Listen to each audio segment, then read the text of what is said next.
commencé en fait à peindre à partir de 1963 ou 64, je ne sais plus.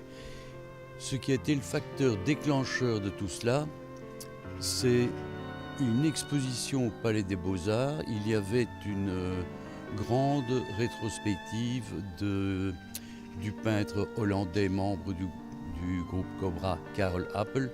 Et ça a été pour moi un véritable choc. Je n'avais jamais imaginé, jusque-là j'étais à peine adolescent, je n'avais jamais imaginé qu'il puisse y avoir une peinture aussi primitive, disons aussi sauvage.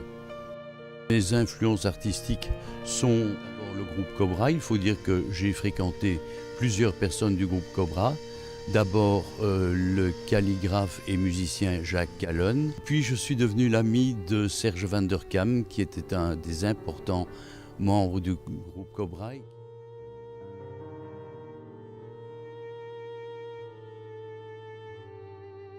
J'écoute de la musique et c'est cette musique qui m'inspire. De façon, bien entendu, tout à fait subjective.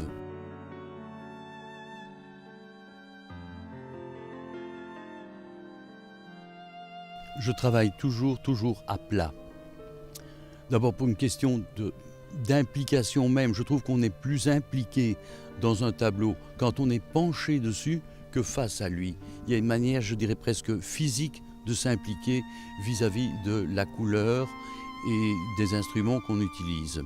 Alors, si je travaille à plat, c'est aussi pour pouvoir utiliser l'eau.